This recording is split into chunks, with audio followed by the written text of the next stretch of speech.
Halo, apa kabar kalian semua? Di video kali ini waktunya kita bikin gaming test di ponsel Tecno Spark 20 Pro Plus, ponsel 2,5 jutaan dengan desain, performa dan juga spesifikasi yang menurutku emang sangat killer banget buat saat ini.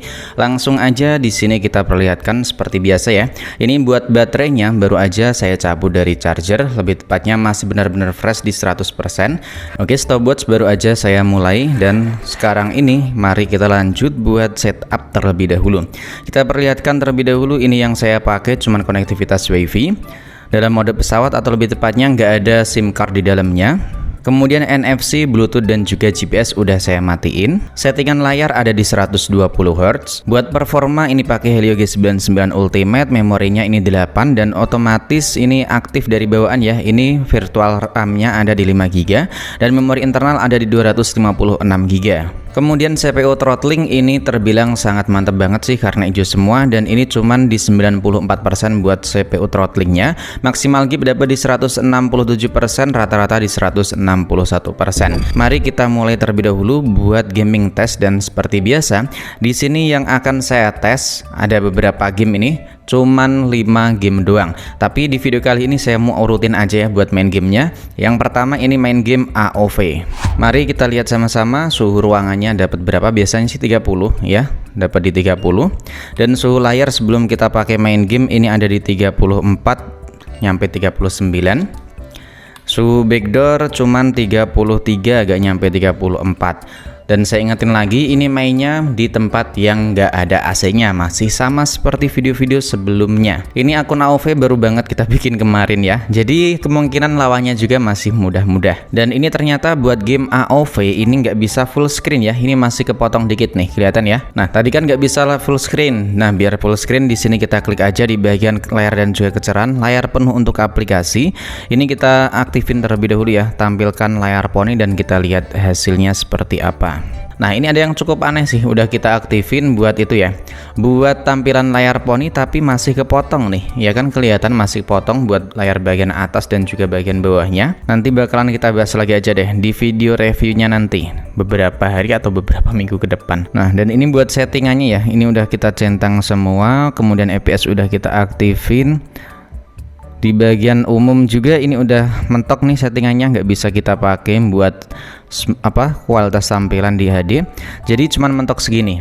Dan langsung aja mari kita mulai sama-sama. Ini match pertama dan udah kita pakai selama 15 menit. Buat matchnya sih udah berjalan di kisaran berapa nih, udah berjalan di kisaran 8 menit. Dan ini saya mainnya pakai mode seimbang aja. Ini suhunya udah mulai kerasa hangat ya.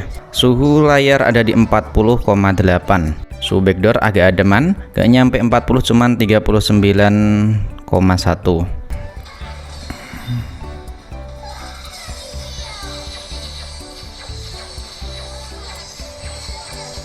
Oke, matchnya udah selesai dan ini berjalan atau sudah kita pakai selama 19 menit nih ya. Udah kita pakai selama 19 menit, hampir 20 menit. Suhu layar meningkat di 41,1 paling tingginya tadi. Suhu backdoor masih di 39,2, nggak nyampe 39,4 tadi paling tingginya ya. Baterai masih ada di 98% dan ini ponsel udah kita pakai selama 20 menit. Dan ini buat FPS yang kita dapetin stabil banget di 60 FPS. Frame drop paling parah di 38 FPS. Rata-rata FPS yang dapetin di 56 FPS. Dan kita mau lanjut game yang kedua, game Genshin Impact. Oke, kita main game Genshin dan ini kita mainnya di lowest 60 FPS ya. Mari kita lihat sama-sama gimana buat hasil atau performanya nanti. Sempet frame drop parah tadi ya, nyampe 16 FPS. Ini pingnya cukup tinggi sih di 118 millisecond. Seru juga sih ternyata. Oke, habis ini nanti kita ganti game ya, dan nanti bakalan kita liatin gimana buat performanya, FPS dan juga suhu yang kita dapetin selama main game Genshin. Oke, misinya ini kan udah selesai, langsung aja kita lihat buat suhu dari layarnya. Suhu layar meningkat nyampe 43,9 tadi ya paling tinggi. Suhu backdoor ini ada di 41,2. Ini ya bisa kita perhatiin dengan jelas, ini baterainya masih ada di 90%. Dan ini ponsel udah kita pakai selama 51 menit. Mainnya 27 menit kurang lebihnya. Rata-rata FPS yang dapetin ada di 36 fps. Kemudian ini grafiknya naik turun sempat frame drop atau nge-lag parah tadi seperti yang kita bilang ya. Parah banget nyampe 0, tapi rata-ratanya dapat di 36 fps ya. Mungkin aja tadi waktu pingnya naik kayak gitu ya. Dan sekarang mari langsung aja kita lanjut buat game selanjutnya, yaitu game Mobile Legends. Seperti biasa kalau game Mobile Legends kan fps-nya tinggi tuh. Kita mainnya mode seimbang, kemudian kita main pakai mode performa. Nanti bakalan kayak gimana buat hasil dari fps yang kita dapetin. Settingan kita pakai rata kanan 90 fps, grafiknya ultra. Dan ini mode performa nggak kita aktifin, cuman pakai mode seimbang. Oke, match pertama udah selesai, langsung aja kita cek buat suhunya. Suhu layar di 42,3 paling tingginya. Suhu backdoor paling tinggi nggak nyampe 40, 39,7 tadi. Baterainya masih ada di 85%. Dan ini udah kita pakai selama 1 jam lebih ya. Ini udah ada di 69 menit. Nah, FPS real time dapat di 80 fps dan ini terbilang lancar banget ya. Frame drop beberapa kali ya wajar, tapi ini masih tergolong bagus lah karena masih dapat di 80 fps. Sekarang kita main buat match yang kedua. Oke, persiapan match kedua ini mode performa udah saya aktifin dan settingan masih tetap sama di grafik ultra dan juga fps super. Buat fps kalau dilihat dari tadi sih stay di atas 80 fps.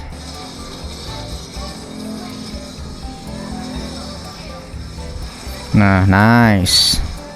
Ayo terus. Oke. Nah,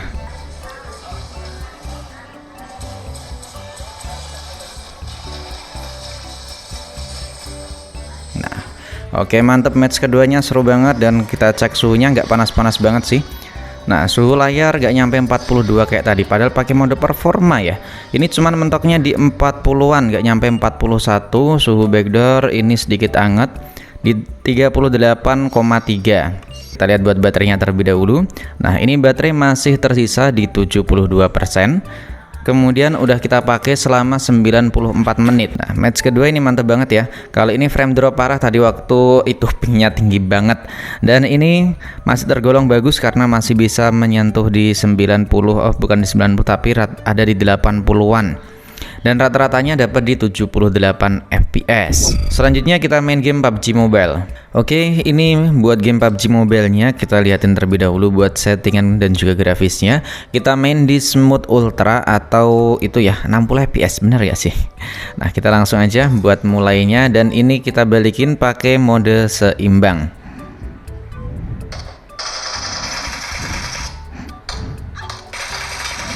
Bentar lagi mau selesai matchnya dan pasti kita liatin buat suhu. Ini suhunya sih cuman adem doang nih, nggak nyampe hangat dari tadi ya, cuman sedikit hangat maksudnya, nggak nyampe hangat-hangat beneran. Nah, ini matchnya udah selesai, langsung kita tes buat suhunya. Suhu layar menurun di 39,5 paling tinggi. Suhu backdoor kita cek paling tingginya cuman 38. Dan ini buat baterai yang tersisa masih ada di 73%. Udah kita pakai selama ini, tiba-tiba kepencet. Waduh, tadi mainnya udah 1 jam lebih tapi malah ini tiba-tiba kepencet, sorry ya. Ini stabil banget di 36 fps. Dan kayaknya kita udahin aja karena buat stopwatch-nya tadi malah kepencet, sorry ya, maaf banget. Jadi buat game Car X Street-nya nggak kita lanjut, nggak kita bahas lagi. Dan buat urusan performa di ponsel Tecno Spark 20 Pro Plus ini menurutku ya mantap banget dengan Helio G99 yang udah terkenal adem dan juga hemat daya. Apalagi buat backdoor berbahan kulit sintetis kayak gini tentunya nggak mudah nyebarin panas. Tapi kekurangannya ya kalau kita pakein cooler itu nggak ngefek. Beda banget kalau kita pakai ponselnya itu pakai backdoor berbahan kulit atau berbahan kaca. Ya ada plus minusnya masing-masing lah. Dan buat konten selanjutnya bakalan kita komparasiin Tecno Spark 20 Pro Plus dan juga Infinix Zero 34G. Jadi buat kalian yang mau request buat komparasinya, kalian drop aja di kolom komentar dan sebisa mungkin bakalan segera saya upload buat video komparasinya. Sampai di sini dulu buat video kali ini, sampai jumpa lagi di video selanjutnya.